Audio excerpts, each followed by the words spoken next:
예수님의 이름으로 기도합니다. 아멘. 예, 오늘 수요예배 오신 여러분들을 예수님의 이름으로 환영합니다. 오늘 성령님이 오신 이유라는 제목으로 함께 말씀 나누겠습니다. 이거 프린트 하나씩 나눠서 가지세요.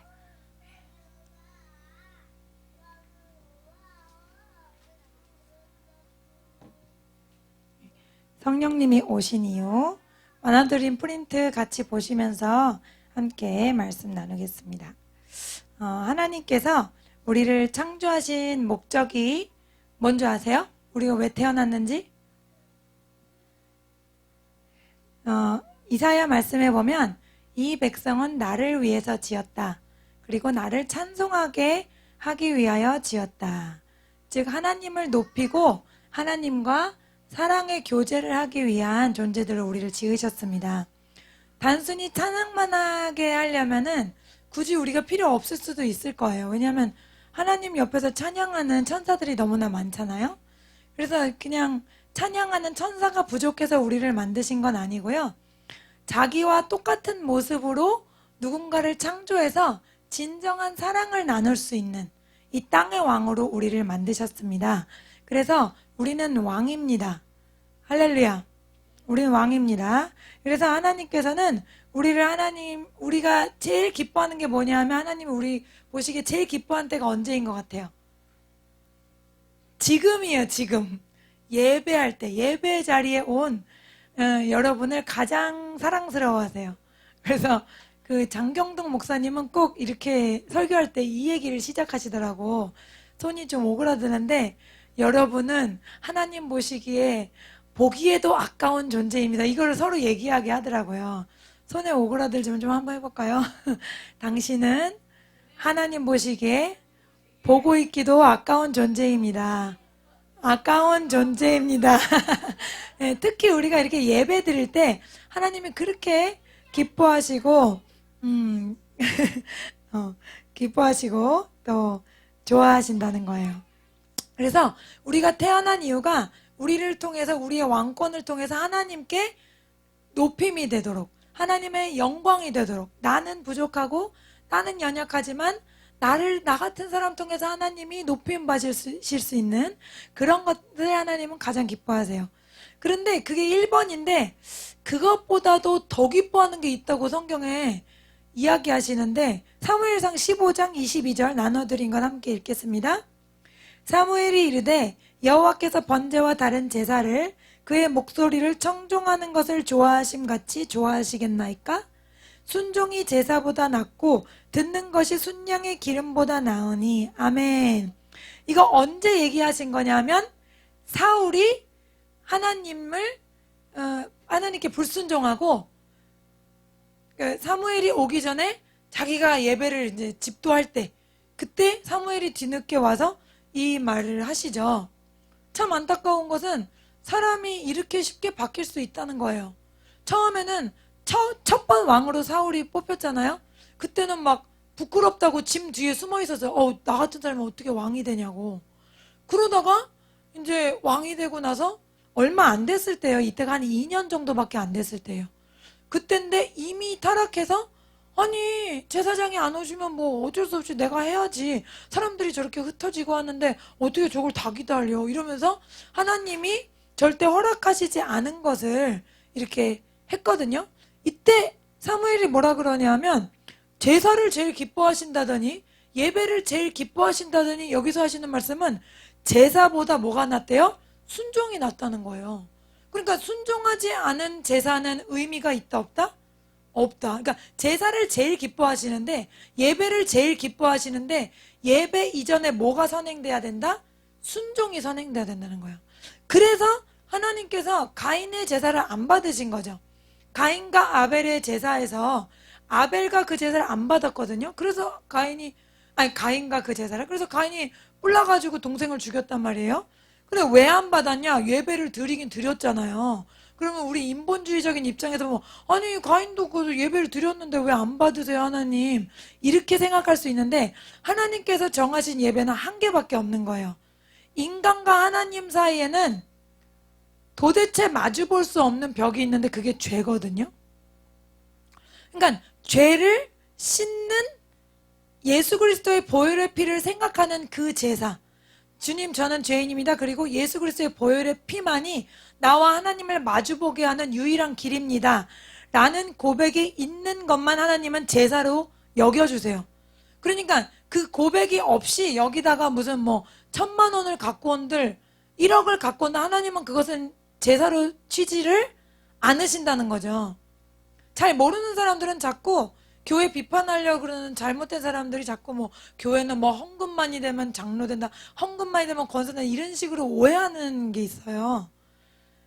그렇게 오해할 수 있겠죠. 오해할 수 있는 요소들이 있는데, 그런데 하나님은 그 돈 가지고 그런 것들을 결정하는 분이 절대로 아니세요. 하나님이 왜 제물을 드리는 것을 기뻐하시냐 하면 제물이 내 마음이기 때문에, 제물이 내 마음의 중심을 표현하기 때문에 하나님께서 그 제물 드리는 것 자체를 기뻐하시는 거지, 하나님이 우리에게 돈을 받고 싶은 건 아니죠. 왜? 하나님께서 금도 내 것이고 은도 내 것이라 이렇게 말씀하셨잖아요. 그러니까 하나님께서 우리에게 헌금을 받는 것은 하나님이 돈이 궁해가지고 니들이 좀 나를 도와줘라 이게 아니라 제물을 드릴 만큼 하나님을 진짜 사랑하냐 이거예요. 하나님이 나의 인생의 주인이라는 것을 고백할 수 있냐는 거죠. 여러분, 말로 사랑한다고 하는 거랑 실제로 그 상대방을 위해서 돈을 뭐 가져다 주거나 빌려줘 주거나 이렇게 할 수 있는 거랑은 다른 거잖아요. 그쵸? 말로는 얼마든지 사랑할 수 있죠. 그런데 막 실제로 어떤 이렇게 돈을 갖다 준다는 거는 그거를 진심으로 사랑한다는 표현이잖아요. 사기꾼들이 이런 걸 잘못 사용하죠. 막 남자가 여자 사귀고 여자 남자 사귈 때 나를 사랑하면 내가 이런 빚이 있는데 좀 갚아줄 수 있냐 이래가지고 조금씩 갚아주다 보면 알고 보니 사기꾼이야. 그래가지고 수천만 원 수억 뜯기는 경우가 의외로 자주 일어나요. 왜냐하면 거기다가 사랑을 걸기 때문에 사람들이 거기서 이제 무너지는 거죠. 사랑한다면 내가 주지 못할 게 뭐가 있겠어 이렇게 생각하니까. 그런데 이제 악한 사람들은 그런 것마저 이용한단 말이죠. 근데 이제 핵심은 뭐냐? 하나님은 순종하지 않고 드리는 예배는 예배로 치지 않으신다. 예배를 가장 기뻐하심에도 불구하고 그 이후로 가인의 예배를 받지 않으셨고 그 이후로 사울이 버림받은 거예요.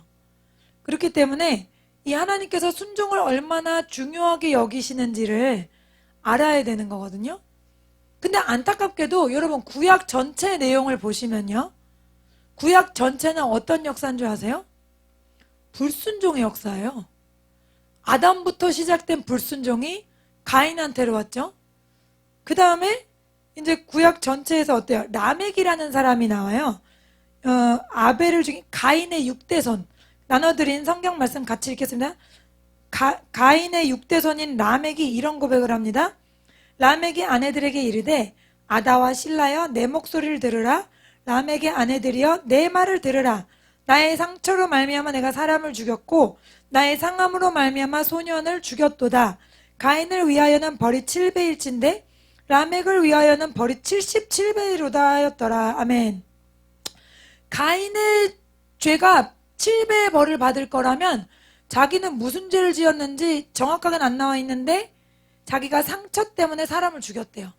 그런데 소년을 죽였다. 이렇게 나오면서 가인은 동생 죽인 죄인데 그 죄보다 큰 죄가 뭘까? 상상하기도 어렵지만 자기 벌은 77배나 될 만큼 그렇게 중한 죄를 졌다는 거죠. 그러니까 가인부터 커졌어요? 작아졌어요? 더 커졌단 말이에요.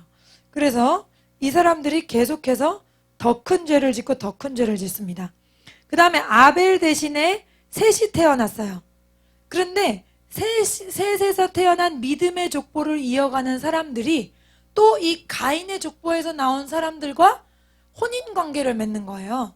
그러니까 거룩하게 예배드리는 족속이 이 믿지 않는 사람들이랑 예배를 드리는데 안타까운 건 이거죠. 이 믿지 않는 사람들이 믿는 사람들로 와야 되는 게 맞는데 그렇게 못하고 오히려 믿지 않는 사람들의 우상숭배 풍속에 다 빨려 들어가 버렸다는 거죠. 이것은 지금도 마찬가지예요. 그러니까 신앙생활 잘하던 청년들 왜 안 나오는 거 보면은 80%가 믿지 않는 남자친구 사귀어서 그래요.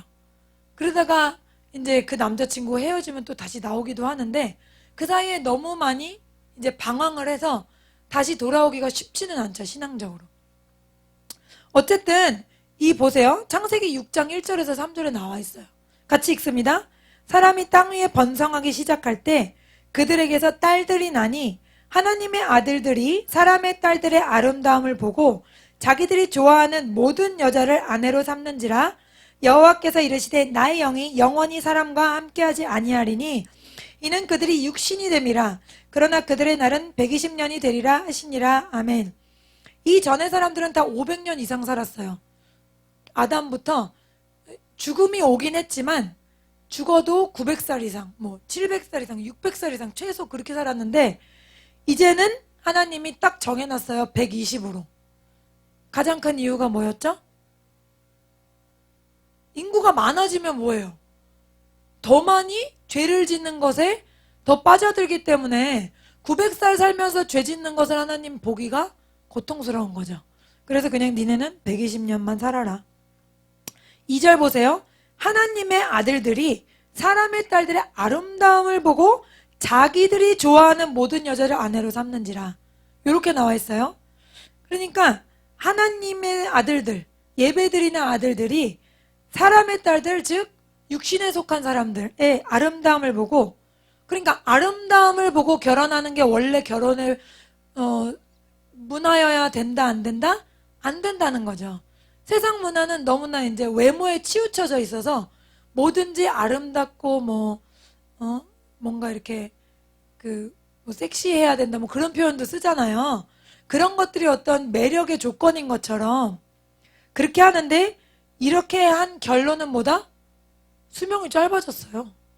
자기들이 좋아하는 모든 여자, 자기들이 좋아하는 여자를 골라야 돼요. 기도하면서 하나님께서 확신을 주신 아내를 골라야 돼요.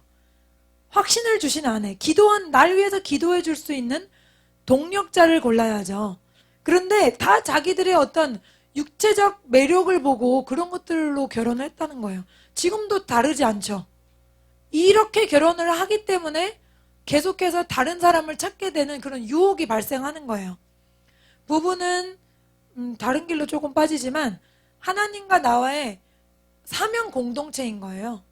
그래서 하나님이 우리 가정을 위해 주신 어떤 사명, 이 땅에서 우리 가정만이 이룰 사명을 함께 도와서 아내는 남편을 위해 중보하고 남편은 그 일을 향해서 달려가고 함께 협력할 수 있는 그런 것이 진정한 가정이지, 어떤 육체적 매력에 의해서 잠깐 동안 사랑을 느끼다가 마는 그런 게 아니라는 거죠. 그 다음에 예배하지 않고 이런 결과가 뭐예요? 수명이 줄어들어서 120년이 됐어요. 그 다음에는 이제 좀 조용해지나 해야 되는데 또 끝이 안 나요. 어떻게 됩니까? 창세기 6장 5절에서 7절 같이 읽습니다. 여호와께서 사람의 죄악이 세상에 가득함과 그의 마음으로 생각하는 모든 계획이 항상 악할 뿐임을 보시고 땅 위에 사람 지으셨음을 한탄하사 마음에 근심하시고 이르시되 내가 창조한 사람을 내가 지면에서 쓸어버리시되 사람으로부터 가축과 기는 것과 공중의 새까지 그리하리니 이는 내가 그것들을 지었음을 한탄함이니라 하시니라. 아멘. 여러분, 하나님은 인자하심이 영원하다고 써 있어요, 성경에. 그렇죠? 그런데도 불구하고 120년으로 수명을 줄였는데도 감당이 안 되는 거예요, 이 사람들이. 왜요? 그 마음으로 생각하는 모든 계획이 항상 악했다는 거예요. 항상 하나님과 반대됐다는 거예요. 늘 먹고 즐기고 놀고 죄를 짓고 이것밖에는 생각을 못했다는 거죠. 그래서 마침내 하나님이 사람을 지으셨음을 한탄했다. 그래서 어쩔 수 없이 지면에서 쓸어버릴 수밖에 없는 그런 극도의 죄가 가득한 그런 상황이라는 거죠. 지난번에 가나안 족속 심판하실 때 제가 말씀드렸지만 하나님께서는 이방인들, 하나님 안 믿는 사람들을 심판할 때도 반드시 그 죄가 쌓여야만 심판을 하세요. 그냥 잘못했을 때 한 번에 치는 분이 절대로 아니에요. 항상 기다려주세요, 우리를. 그리고 우리 모두가 지금 이 자리에서 예배드리는 것 그 하나만으로도 하나님께서 얼마나 인자하시고 자비로운 분인지 알 수 있습니다. 특히 저도 제가 하나님 앞에 벌써 제가 하나님이었다면 벌써 번개 맞아서 죽었을 사람인데 아직도 살아서 이렇게 말씀을 전한다는 것은 하나님은 얼마나 자비롭고 노하기를 더디하신 분이라는 것을 알 수 있죠. 근데 그런 분이 이 온 인류를 아무래도 쓸어버려야겠다 생각했다는 것은 그 죄악의 관영함이 완전히 가득 찼다는 거죠. 그래서 다 쓸어버리고 결국에는 8명만 남았어요. 노아 부인, 아들 셋, 며느리 셋. 이렇게 셋만 남아서 새 땅에 딱 내렸으면은 또 이제 하나님을 예배하는 그 풍속만, 그 문화만, 그 믿음만 내려가야 되는데 또 그렇지가 않더라는 거예요. 어디서 시작됐는지 또 시작이 돼가지고 노아의 세 아들 중에 셈과 함과 야벳이 있죠. 그 셈의 8번째 자손이 아브라함이에요. 근데 아브라함의 아버지가 뭐 하는 사람이었죠? 우상 숭배에 우상을 조각하는 사람이었어요. 그쵸? 그런데 아브라함도 또 주님이 믿음의 조상이라고 선택하고 칭해 주신 거지. 그 삶을 보면 사실 좀 이런 사람이 믿음의 조상이 하는 부분들이 꽤 있잖아요. 그래서 뭐 아내를 자꾸 속이고 누나라 그러고 자기 살으려고 그런 인간적으로 좀 그런 면이 있는데 어쨌든 하나님이 그 사람들 중에 그냥 은혜로 선택해 주신 거죠, 아브라함을. 그 다음에 이삭, 그 다음에 야곱인데, 야곱을 하나님이 이스라엘로 택해 주셨어요. 얼마나 놀라워요. 왜 놀라우냐고요? 그 사람 속이는 거 보세요. 자기가 축복받겠다고, 형 배고픈데, 나 네가 끓이는 죽 한 그릇만 먹을 수 있냐니까, 그냥 좀 주면 어때요? 근데, 형이 받은 장자 축복 그거 나한테 주면은 내가 이거 줄게. 이렇게 진심으로 이렇게 사기치는 이런 사람을 하나님은 믿음이 있다고 보시고 또 이렇게 복의 근원이 되게 하셨단 말이에요. 그러니까 이 모든 것이 놀라운 하나님의 일방적인 선택이지 아브라함이나 야곱이나 이삭이나 무슨 조건이 돼서 하나님이 골라주신 게 아니었던 거죠. 그러니까 계속된 불순종을 우리가 엿볼 수 있습니다. 그 다음에 이스라엘 백성이 야곱의 그 12아들이 퍼져서 이스라엘 백성이 됐잖아요. 그 다음에 그 백성들이 광야를 지나서 이렇게 가나안 땅에 갈 때 그 과정 우리가 너무나 잘 알고 있잖아요. 조금만 배고프면 배고파 죽겠다. 조금만 목마르면 목말라 죽겠다. 바다가 앞에 있으면 우리를 여기 빠져 죽게 하려고 될 거 아니야. 뭐 어떻게 해도 불평불만이 가득하죠. 그러니까 완전히 뭐 불순종 그 자체죠. 그런데도 하나님께서 참으셔서 가나안 땅에 이제 들어가게 하셨는데 그 다음에는 어때요? 이제 사사시대를 맞이해서 또 조금 살만하면은 하나님 떠나고 또 온갖 우상에다가 절하고 그 다음에 하나님이 어쩔 수 없어서 외세 침략을 받게 하시면은 그 다음에 또 아이고 하나님 우리 좀 살려주세요. 그래서 또 사사를 세우시면은 그때서 또 조금 한 30년, 50년, 80년 이렇게 길다가 그 다음에 또 그 사사 죽으면 또 하나님이 어디 있었냐고 나 몰라라고 계속 반복이잖아요. 그 다음에 어떻게 돼요? 북이스라엘과 남유다. 말할 필요가 없죠. 다윗 같은 대단한 사람의 아들 솔로몬이 우상 숭배했는데 무슨 말이 필요해요. 그러니까 이 불순종의 역사는 끝도 없고 끝도 없어요. 근데 하나님이 이제 한번 쓸어버리셨는데 그 다음은 어떻게 하실란가 궁금하셨겠지만 다 아시겠지만 하나님의 마지막은 놀랍게도 내 영을 네 속에 집어넣겠다 이거예요. 지금까지는 하나님이 밖에 계셨거든요. 그러니까 삼손이라 하더라도 그 놀라운 힘이 위에 임하신 하나님의 능력이었어요. 그런데 이제는 하나님이 내가 네 속에 들어가 버리겠다 이러시는 거예요. 근데 여기서 문제는 하나님이 내 속에 들어오려면 내가 거룩해야 되거든요. 근데 난 하나님처럼 거룩하지가 않아요. 그럼 거기서 포인트가 내가 거룩해지려면 내 죄를 다 씻어서 내보내야 돼요. 완전히 씻어서 내보내야 돼요. 옛날의 제사는 동물을 죽여서 그것이 내 죄를 씻는다는 의식이었죠. 근데 동물 제사 그 자체는 엄밀히 말하면 내 죄를 완전히 씻을 수 없어요. 왜요? 동물은 사람이 아니죠. 영이 없죠. 그래서 히브리서에 보면은 9장 9절 읽겠습니다. 예물과 제사로는 예배드리는 자의 마음속까지 깨끗하게 할 수 없습니다. 이렇게 나와 있어요. 쉬운 성경에. 그러니까 육체의 죄를 씻어서 하나님 앞에 계속해서 나올 수 있는 정도만 하는 거지 이렇게 제사했기 때문에 하나님이 지정하는 한 사람만 1년에 한 번, 그것도 지성소, 하나님이 계신 하나님의 음성이 들리는 그곳에 들어갈 수 있었던 거예요. 이렇게 피를 뿌리고 제사를 해도 일반 사람들은 그 안에 들어갈 수 있어요, 없어요? 없는 거예요. 동물의 피기 때문에. 그래서 하나님을 인간이 마주대하면 즉사해요. 하나님의 그 거룩하심을 이게 완전 마주할 수가 없는 거예요. 감당이 안 되는 거예요. 제가 베니임 목사님 좋아한다 그랬잖아요. 베니임 목사님 말씀 들으면 이런 얘기 하시더라고요. 자기가 엄청나게 그 처음에 은혜 받고 막 성경을 엄청나게 막 8시간 이상 읽고 하루에 막 그렇게 은혜 받을 때는 완전히 자기가 땅에 있는지 하늘에 있는지 구분이 안 간대요. 근데 그럴 때 자기가 이제 강사로 초청을 받아가지고 우연히 호텔에서 이제 테레비를 틀었는데 놀란 게 옛날에 그냥 보던 테레비인데 테레비 화면을 볼 수가 없대요, 자기가.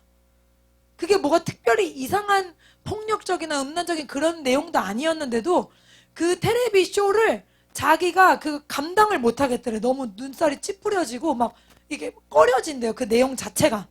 그래서 성령이 그렇게 거룩하게 역사하시면 세상 영과 완전히 이렇게 대적이 되는구나를 그때 알았다는 거예요. 그러니까 하나님은 우리와 대면할래야 대면할 수 없는 존재인 거예요. 그래서 힐끗만 쳐다봐도 사람들이 어떻게 됐어요? 그 자리에서 다 죽었어요. 그래서 하나님 보세요. 하나님은 우리를 너무 사랑해요. 이 세상 어떤 사람보다는 날 사랑한단 말이에요. 그러니까 사랑의 가장 중요한 핵심은 뭐죠? 같이 있고 싶은 거예요. 같이 있고 싶은데 인간은 죄인이라 타락해서 말귀를 못 알아들어. 그러니까 하나님이 천국의 이 장막은 교회거든요. 교회의 모형을 모세한테 보게 하셨어요. 그 다음에 와가지고 이 땅에 모형을 만드신 게 맨 안에 있는 지성소, 하나님이 계시는 곳, 그 다음에 성소, 그 다음에 바깥. 그 바깥에서 동물을 죽여서 피를 뿌려야만 성소에 들어와서 하나님께 기도를 올릴 수 있는 성도의 역할을 할 수 있었거든요.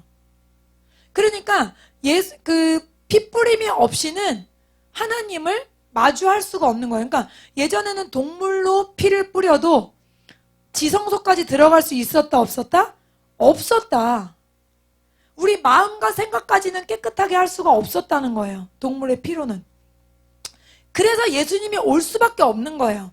예수님이 오셔서 내 마음 속에 있는, 내 생각 속에 있는 내 근원적인 태초부터 아담과 하와로부터 오던 모든 죄가 깨끗하게 되어야만 성령께서 내 안에 오셔서 같이 살 수가 있는 거죠. 내가 그로 더불어 먹고 그가 나로 더불어 먹으리라 이랬거든요. 같이 산다 그랬어요. 아버지와 내가 그와 더불어 산다고 하셨잖아요, 예수님이. 그렇게 살 수 있는 이유는 뭐예요? 내가 청소됐다는 거예요. 할렐루야. 우리가 청소되지 않으면, 예수 그리스도의 피로 청소되지 않으면 하나님을 감당할 수 있다, 없다? 없는 거야. 하나님은 나랑 너무 같이 있고 싶은데 내가 하나님을 감당할 수 없어요. 그래서 지성소를 지으시고 칸칸을 막으셔서 우리가 죽지 않고 하나님 앞에 가서 기도할 수 있게 하셨어요. 예수님 오시기 전까지는. 그런데 그거는 그래도 대표적인 사람만 하나님께 가까이 가지, 뭐 모세 뭐 이런 제사장들만 가까이 가지, 일반 사람들은 그냥 한 칸 뒤에서 기도만 올릴 뿐이었단 말이죠. 아주 친밀한 관계는 여전히 맺을 수가 없어요. 그렇기 때문에 예수님이 오셔서 어떻게 됐죠? 가장 중요한 사건, 예수님 십자가에서 완전히 내가 다 이루었다 한 다음에 어떻게 됐어요? 휘장이 위에서부터 아래까지 찢어졌다. 이게 가장 놀라운 역사인 거예요. 휘장은요, 말 4마리가 양쪽에서 끌어도 찢어지지 않는 두꺼운 천이에요. 근데 이게 사람이 찢었으면 밑에서부터 찢었으니까 밑에서부터 찢어져야죠. 휘장이 위로부터 아래까지 찢어졌다고 돼 있어요, 성경에. 이거는 어떻게 된 거예요? 하나님을, 우리가 휘장을 놔야만 하나님을 만날 수 있는 존재였는데 예수 그리스도의 보혈의 피로 우리가 완전히 죄사함을 받았기 때문에 이제 하나님과 나와 어떻게 됐어요?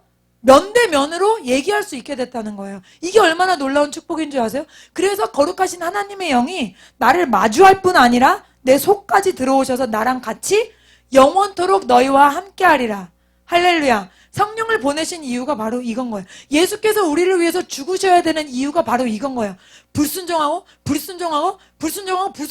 6,000년 동안 불순종했는데 마지막 결말은 할 수 없이 내가 죽어서 네 속에 들어가야 되겠구나. 그래야만 네가 내 법을 따르고 그래야만 네가 나와 함께 살 수가 있어. 이건 거죠. 인간의 생각으로 이런 사랑이 이해가 당연히 안 되죠. 에스겔 37장 14절 읽습니다. 내가 또 내 영을 너희 속에 두어 너희가 살아나게 하고 내가 또 너희를 너희 고국 땅에 두리니 나 여호와가 이 일을 말하고 이룬 줄을 너희가 알리라. 여호와의 말씀이니라. 아멘. 내가 내 영을 너희 속에 두어 네가 살아나게 하겠다는 걸 에스겔 선지자, 구약의 선지자를 통해서 예언하신 거예요. 앞으로 수천 년 뒤에 오실 예수님에 대해서, 성령에 대해서. 그러니까 구약은요, 불순종의 역사이면서 동시에 어떤 역사예요? 예수를 보내겠다는 예언의 기록이고 성령을 보내겠다는 예언의 기록이 사이사이에 다 껴져 있어요. 그러니까 완전히 하나님이 우리에게 보내는 뭐예요? 사랑의 고백이자 초청장인 거죠. 얘야, 네가 아무리 나를 버리고 떠나고 불순종하지만 나는 끝까지 너를 포기하지 않을 거야. 내가 생명을 버려서라도 너를 살릴 거야. 이런 하나님의 사랑의 표현입니다. 히브리서 9장 13절 14절 읽습니다. 염소와 황소의 피와 및 암송아지의 죄를 부정한 자에게 뿌려 그 육체를 정결하게 하여 거룩하게 하거든. 하물며 영원하신 성령으로 말미암아 흠없는 자기를 하나님께 드린 그리스도의 피가 어찌 너희 양심을 죽은 행실에서 깨끗하게 하고 살아계신 하나님을 섬기게 하지 못하겠느냐. 아멘. 자 보세요. 염소와 황소의 피와 암송아지의 죄가 어떻게 돼요? 육체를 정결하게 했다는 거예요. 그런데 영원하신 성령님으로 말미암아 하나님께 자신을 드린 그리스도의 피는 육체뿐만이 아니라 어떤 것을요? 양심을, 네 마음을, 너의 생각을 죽은 것에서 깨끗하게 해서 하나님을 섬길 수 있게 가능하게 한다는 거죠.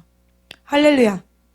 그래서 예수 그리스도가 오셔야만 성령이 오실 수 있고 우리의 모든 죄가 사함을 받아 성령이 우리 안에 오실 수 있는, 너희가 그리스도의 성령이 교회인 줄 알지 못하냐, 너의 몸이 성전인 줄 알지 못하냐 이렇게 말하잖아요.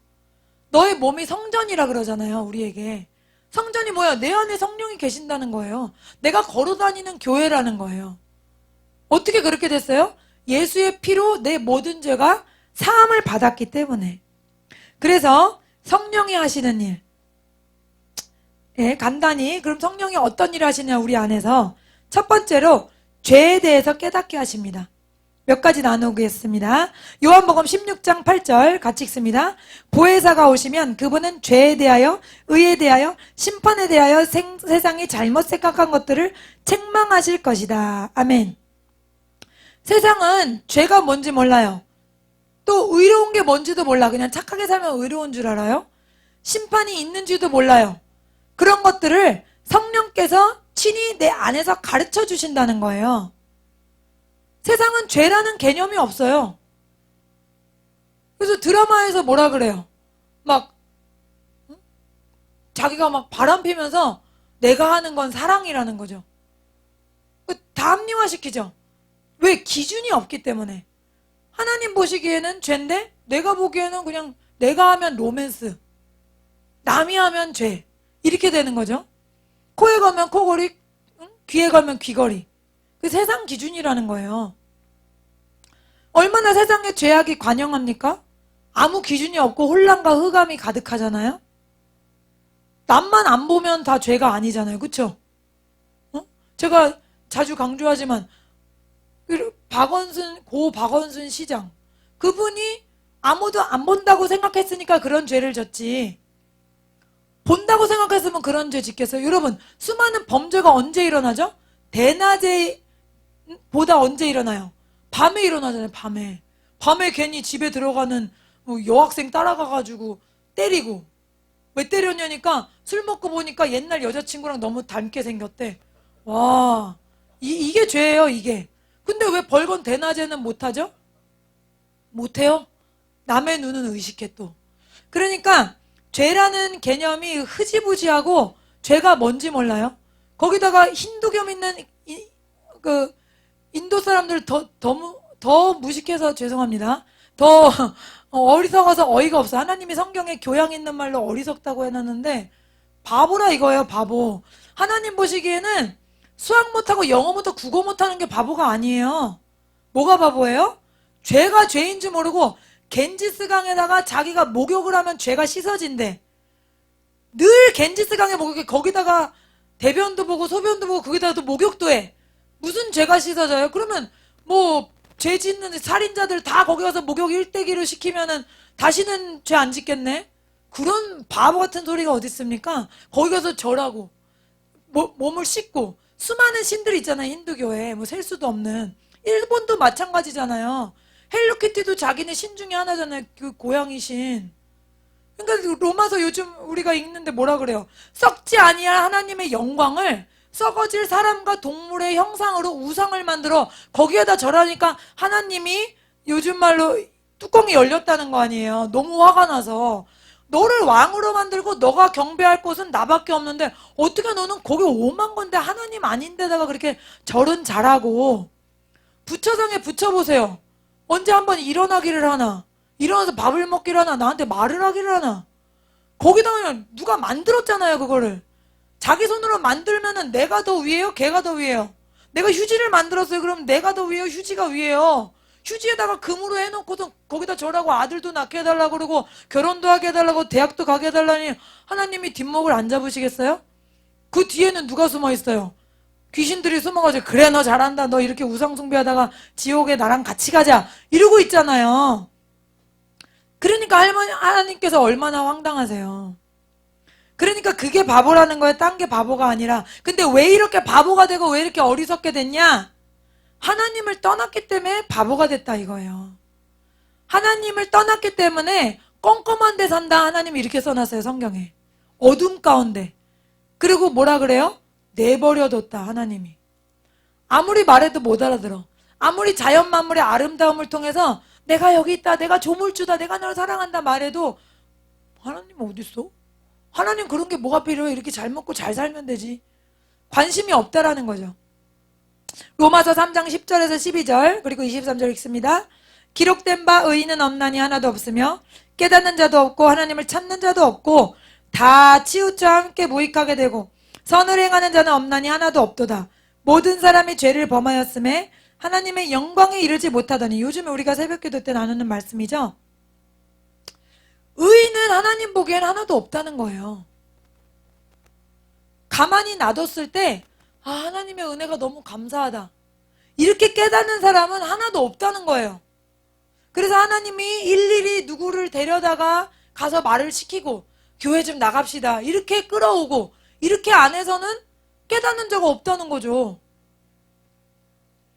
그러니까 하나님 보시기엔 다 어때요? 다 무익하고 선을 행하는 자가 없다는 거예요. 하나님 보시기에 선은 고아 도와주고 거지한테 돈 주는 게 선이 아니에요. 왜? 자기의 근원이신 하나님께 대한 감사를 모르는 건 선을 행한 능력을 이미 상실한 거라는 거예요. 하나님 보시기에는. 그러니까 여러분 보세요. 여러분이 만약에 기업의 회장이에요. 그런데 자녀가 있어요. 근데 자녀가 여러분에게 뭘 해주길 원하세요? 만약에 제가 기업의 회장이라면 자녀가 나한테 뭐 돈 주고 뭐 여행 시켜주고 이런 거 일반 부모들처럼 그런 거 원하지 않을 것 같아요. 그런 거보다 뭘 원할까요? 뭐 그런 게 표현의 방법일 수는 있죠. 그냥 내가 자기의 부모라는 걸 기억해주고 내가 얼마나 힘들게 또 사랑으로 자기를 길렀는지 기억해주면 그게 다지. 더 이상 뭐가 필요하겠어요? 그냥 감사를 표현하는 것, 그것만 바란다는 거죠. 어떤 능력 있고 유능한 부모가 있다면. 하나님도 마찬가지인 거예요. 우리에게 뭘 바라겠어요? 하나님이 우리에게 우리가 봉사한다고 하나님의 보좌가 더 깨끗해지기를 해요. 우리가 뭐 찬양을 안 해가지고 하나님이 치명타를 받기를 해요. 아무 문제 없어요, 하나님은. 그러나 하나님이 우리에게 원하시는 건 최소한 창조주인 하나님께 감사를 고백하라는 거예요. 감사가 예배예요. 그러니까 예배는 우리 인간으로서의 최소한의 도리인 거예요. 절대로 빼지 말아야 될 우리의 도리인 거죠. 우리 부모 안 섬긴 사람 뭐라 그럽니까? 후레자식이라 그러죠. 근데 부모는 엄마들 말하는 거 들으세요? 얘는 내 속에서 나왔는데 그 속을 모르겠어 이런 말 하죠. 왜요? 자기가 만들질 않았기 때문에. 그리고 내 속에서 나왔는데 얘들은 다 달라 이런 말이에요. 왜요? 엄마가 만든 게 아니에요. 엄마는 주신 것을 낳았기 때문이죠. 그래서 창조주 하나님께 우리의 근원 대신 친부모 대신 우리 하나님께 감사를 표현하는 게 우리 인간으로서의 최소한 도리예요. 근데 그거를 안 하는 게 악한 거라는 거죠. 악해요, 안 악해요? 악한 거죠. 부모한테 어버이날 한번 전화 안 하는 게 악한 건데, 하나님, 창조주 하나님, 그 하나님께 감사를 표현하자면 당연히 악한 거죠.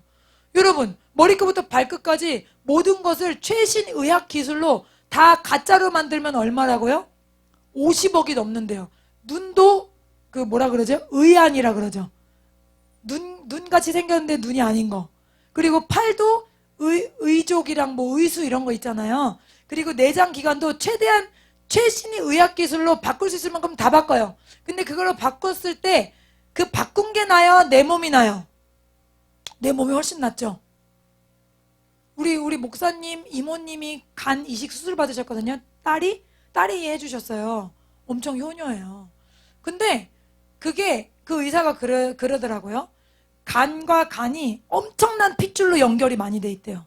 근데 이식 수술이라는 건 수없이 많은 그 연결고리 중에 그 최대한 맞출 수 있는 몇 가닥들을 붙이는 거라는 거예요. 그러니까 서로 그것이 잘 왔다 갔다 하도록 도와주고 그게 잘 정착이 돼야 되는데, 이식을 했어도 정착이 안 되는 불운한 경우들도 있다 이거죠. 그러니까 하나님이 처음 만드신 그것처럼 지금 이식을 받아도 그것처럼 연결이 돼요, 안 돼요? 안 돼요. 그러니까 머리끝부터 발끝까지 우리가 다 그런 별로 이렇게 지금의 10분의 1도 안 되는 기능을 가진 것들로 다 바꿔도 50억이 넘는다는 거예요.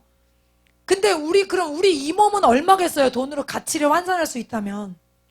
그럼 그거는 진짜 수백억도 넘을 거예요. 누가 수백억을 준다고 내 목숨과 건강을 주겠어요, 어떤 사람한테. 안 그래요? 근데 하나님이 이거 너 줬으니까 나한테 500원만 내라. 하나님이 그러시겠어요? 아무것도 원하는 게 없어, 하나님은. 뭘 원하죠? 너는 예배하고 나를 기억하라. 너의 창조주 하나님을 너의 젊을 때 기억하라. 감사를 표하라. 이거거든요. 근데 그걸 안 한다는 게 죄가 아니고 뭐겠어요? 그러니까 하나님 보시기에 죄는 이 죄라는 거죠. 은혜를 모르는 죄, 감사가 없는 죄. 그래서 하나님은 이런 불의한 우리 인간에게 실체를 깨닫게 하는 거야. 넌 죄인이야.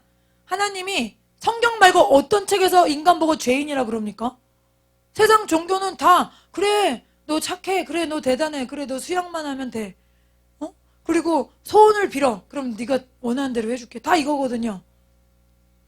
우리 기독교 성경에서만 인간이 악하다고 말하는 거예요. 예수 그리스도의 보혈의 피 말고는 감당이 안 되는 인간이라는 거죠. 얼마나 감당이 안 되는지 얘기해 드릴까요? 배우지 않은 죄를 얼마나 잘 짓는지 몰라요. 딴 얘기할 거 없이 저 얘기만 하면 다 끝납니다, 얘기가. 우리 두 동생이 증인이 있는데 저도 까먹은 죄를 이렇게 얘기해줘서 얼마나 고마운지 몰라요. 제가 항상 교만해, 내가 이 정도면 됐지 하려고 그러면 동생들이 딱 이렇게 찔러줘서 다시 생각나게 하는데, 우리가 고등학교 때 엄마가 이제 고등학생이니까 수요예배 가시면서 시험 때는 공부하라고 그러고 이제 나가시면요, 딱 나가는 거 이렇게 차 나가는 것까지 딱 확인하고 예배 시간에 되돌아올 일이 없잖아요. 그럼 그때부터 테레비 드라마를 실컷 보는 거예요. 근데 옛날 드라마는 뒤가 이렇게 툭 튀어나와 있거든요.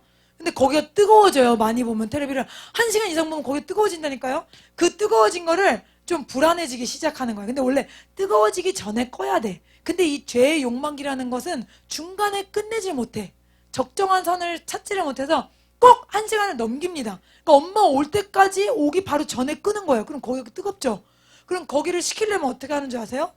제가 되게 머리가 좋은 것 같아요. 죄송합니다. 선풍기를 틀어서 선풍 그 무거운 걸 들어가지고 그 뒤에다가 이렇게 올려요. 그 다음에 한 명은 또 뭐 시켜? 한 명은 야 빨리 가가지고 수건에 물 적셔가지고 냉장고에 집어넣어. 그래서 아이스팩을 만들어서 그걸 그 위에다 올려. 그게 물이 떨어지면 합선됐을 텐데 주께서 합선은 안 되게 도와주셨나? 그게 합선은 안 되고, 그 다음에 이제 막내한테는 엄마 차 소리 나는지 빨리 밖에 쳐다봐. 셋이서 연합해서 죄를 짓는데 그 죄짓게 주동자가 저예요. 배운 적도 없어. 얼마나 그렇게 주도면밀하게 죄를 잘 짓는지. 그게 인간이에요. 그러니까 어떤 학부모가 저한테 한번 상담을 한 거예요. 어릴 때부터 말을 너무 잘 듣는 딸이 있었대. 그래가지고 너무너무 진짜 눈에 넣어도 안 아플 정도로 그랬다는 거야. 근데 한 번 상담을 하는데 저한테 너무 자기가 충격을 받았대요. 딸이 수학 숙제를 깨끗이 해놔가지고 봤는데 채점하는데 너무 다 맞아서 좀 이상한 느낌이 들더래.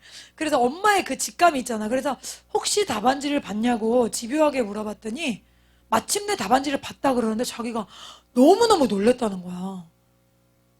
3학년인 그 아이가 답을 보고 다 베낄 줄은 정말 몰랐다는 거예요. 그래서 저는 그분 보고 하나도 놀랍지가 않다고. 그게 인간의 본 모습이라고. 가르쳐주지 않는 죄를 문 닫고 주도면밀하게 하는 게 그게 사람이라고. 그래서 하나님은 모든 사람이 죄인이라고 하셨다고. 그렇게 얘기했더니 아 그러냐고. 그럼 어떻게 해야 되냐. 예수를 믿어야죠. 안 믿으면 더 큰 죄를 질 가능성이 100%입니다. 막 그랬더니 그때 이제 좀 깨닫고 그렇게 신앙생활에 대해서 생각을 하시더라고. 이런 거예요. 그러니까 우리 모두가 다 어떻다고요? 다 이런 근성을 갖고 있다는 거예요. 저변에. 그래서 여러분 예배라는 건 뭐냐면 자꾸만 내 죄를 지적받고 자꾸만 틀린 것을 교정받는 곳이에요. 그래서 말씀을 읽을 때 또 예배를 드릴 때 뭔가 나를 찔러서 아 이게 아니었구나. 경로를 재탐색해야 되는 거예요. 그게 진짜 예배지 앉아서 그냥 좋은 얘기나 듣고 교장님 훈수 듣듯이 그런 시간이 아니라는 거예요. 이 시간이. 그래서 하나님은 시편 16편 7절에 다윗이 이렇게 말합니다. 나를 훈계하신 여호와를 송축하라. 밤마다 내 양심이 나를 교훈하도다. 하나님의 영은 밤마다 나를 어떻게 하시는 분이에요? 심령이 찔려서 회개하지 않고는 견딜 수 없게 하시는 분이라는 거죠. 히브리서 4장 12절 같이 읽습니다. 하나님의 말씀은 살아있고 활력이 있어 좌우의 날선 어떤 검보다도 예리하여 혼과 영감이 관절과 골수를 찔러 쪼개기까지 하며 지으신 것이 하나도 그 앞에 나타나지 않음이 없고 우리의 결선을 받으실 이의 눈앞에 만물이 벌거벗은 것 같이 드러나느니라. 아멘. 우리가 벌거벗은 것 같이 하나님 앞에 다 드러난다는 거예요. 그래서 하나님이 우리를 말씀을 통해서 날선 검으로 우리의 생각과 마음을 어떻게 해요? 잘라낸다는 거예요. 필요 없는 것들. 제가 돼지고기가 기름이 안 좋다 그래가지고 애들 요리해 줄 때는 돼지고기 사다가 기름을 탁탁 잘라내거든요. 하나님이 말씀으로 우리 생각에 마음에 불이한 것들 있죠. 우리에게 유익하지 않은 것들을 계속 탁탁 쳐내시는 거예요. 그래서 말씀은 우리를 찔러서 쪼갠다는 거예요. 요한계시록 2장 12절에도 버가모 교회 사자에게 편지하라. 좌우에 날쌘 검을 가진 이가 이르시되. 주님은 어떤 분이요? 날쌘 검으로 우리를 착착착착 수술시켜주는 분이라는 거죠. 수술 안 하고 암덩이를 갖고 있는 게 좋은 거예요? 수술을 받고 건강하게 되는 게 좋은 거예요? 건강하게 되는 게 좋은 거죠. 그런데 현대 교인들이 수술 받는 말씀을 좋아한다, 싫어한다? 안 좋아해요. 다 복받고 잘 된다는 말씀만 좋아하고 찔러서 회개, 잘못했어 이런 말씀은 좋아하지 않습니다. 그래서 능력이 없는 거예요. 그래서 기도를 못하는 거예요. 그래서 선을 행하지 못하는 겁니다. 그래서 복음을 전할 능력이 없는 거예요. 그래서 이 회개가 너무너무나 중요하다. 성령은 우리를 회개하게 하시는 분입니다. 그래서 한번 우리가 예수님을 믿겠다고 결심하는 걸 회심한다 그러죠. 그때 성령님이 우리 안에 들어오세요. 그런데 매일과 같이 또 회개해야 돼요. 왜냐? 우리는 자꾸 옛날 습성이 나오려고 그래. 옛날 습성이 자꾸 으악 하고 나오려고 그러기 때문에 지난주에 무슨 목사님 누구시죠? 크리스티겐 목사님 선교사님 얘기하시잖아요. 뭔가 힘들고 어려운 상황, 극단적인 상황에 처하니까 갑자기 육체가 살아나서 막 화가 나고 짜증나더라고. 그러니까 우리가 성령의 능력으로 어떻게 되는 거예요? 개 밖에 나갈 때 어떡하죠? 목줄을 딱 매죠. 그리고 입에다 뭐 해야 돼요? 법적으로? 입마개를 해야 돼요. 그걸 하는 게 성령의 능력과 권능이에요. 그래서 말씀으로 우리를 목줄을 딱 매고 입에 딱 마개를 해야 그래야 사람같이 살 수 있어요. 그런데 갑자기 환경이 어려워지고 힘들어서 갑자기 입마개를 빼고 목줄을 빼는 순간 어떻게 되죠? 가가지고 난데없는 할머니를 물고 난데없는 할아버지를 물어가지고 죽이잖아요. 걔가. 그게 우리라니까요. 그러니까 겉으로는 이렇게 흰 옷 입고 깨끗해 보여도 저도 코너에 물리면 뭐가 나와요? 육체가 나와가지고 사고를 친다니까요. 그러니까 끝까지 어떻게 해야 돼요? 매일과 같이 회개하고 성령의 목줄로 매일과 같이 나를 매야 되는 거예요. 말씀의 목줄로 매일과 같이 나를 매야 되는 거예요. 그래야 끝까지 내 믿음을 지킬 수 있다. 할렐루야. 핸드폰에 핸드폰 보호필름 붙일 때 어떻게 되죠? 아무것도 없어야 딱 붙죠. 먼지나 공기 들어가면 어떻게 돼요?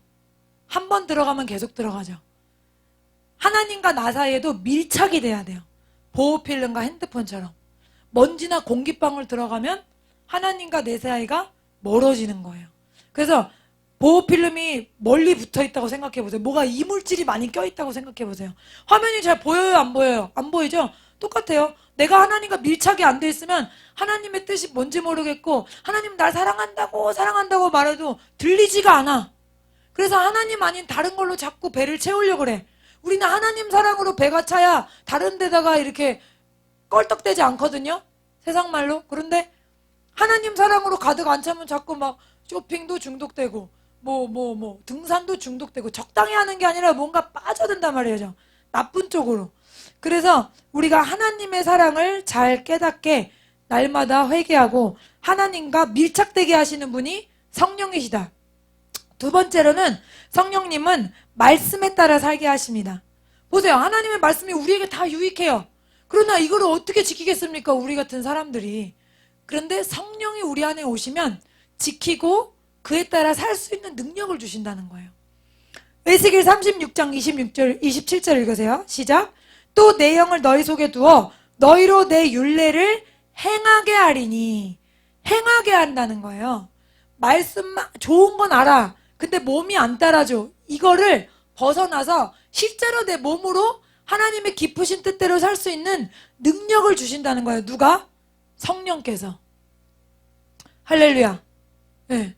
제가 옛날에 얘기했죠? 제가 불교 토크쇼 보다가 기절사팔했다고? 어떤 사람이 화를 절제할 수 없다고 어떻게 해야 되냐고 그 스님한테 물어봤더니 거기 한 1000명 이상 모였는데 그 스님이요. 화는 고칠 수 없는 병이니까 전파사 가서 전기 충격기를 갖고 오래요. 저 완전 기절했어요. 그거 보고. 그래서 내가 너무 화를 많이 냈다 싶은 날에는 그거를 딱 해가지고 사람이 동물이라는 거예요. 그래서 동물의 그 두려움에 거기에 충격을 딱 주래. 스스로. 아, 그런 거 할 사람이 어디 있어요. 화났다고. 말이 돼요. 그게 말이? 모든 거를 이상하게 해석하는데 그 밑에 답글이 더 무서워. 너무나 도움이 됩니다. 어떤 도움이 된다는 거지? 너무 슬펐어요. 너무 바보 같아가지고. 그게 바보지 누가 바보예요.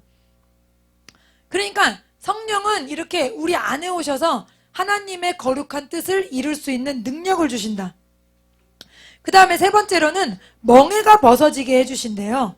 이사야 10장 27절 시작. 그날에 그의 무거운 짐이 내 어깨에서 떠나고 그의 멍에가 내 목에서 벗어지되 기름진 까닭에 멍에가 부러지리라. 아멘. 멍에라는 거는 나를 힘들게 하는 거예요. 걱정과 근심과 두려움과 육체적 고통과 잠 못 잠과 막 이런 나를 힘들게 하는 거 있죠. 그런 것들이 어떤 것 때문에 벗어진대요? 기름진 까닭에. 기름이 누구예요? 성령의 기름 부으심이라 그러잖아요. 성령이 오시면 이런 힘든 거, 고통스러운 거, 아픈 거 이런 게 다 어떻게 돼요? 다 벗어진다는 거죠. 그게 내 힘으로는 벗어진다 안 벗어진다? 안 벗어진다. 왜? 영적인 눌림이기 때문에. 사단의 영의 공격이기 때문에 사탄은 나보다 세요. 그러니까 성령의 기름 부심이 있어야만 진정으로 이런 것들을 내버릴 수 있다는 거죠. 그래서 고린도서 3장 17절에 뭐라 그래요? 주의 영이 계신 곳에는 자유가 있다. 할렐루야. 멍에를 벗어야 내가 막 뛰고 놀 수가 있는 거예요. 멍에가 껴져 있으면 신앙생활을 해도 늘 침침하고 심각한 거죠. 안타깝게도 그런 분들이 꽤 있는 거예요. 우리 캐나다에서 아빠 목회하실 때도 어떤 한 분이 늘 새벽기도 안 빠지고 오시는 분이었는데 그분은 표정이 너무너무 심각해.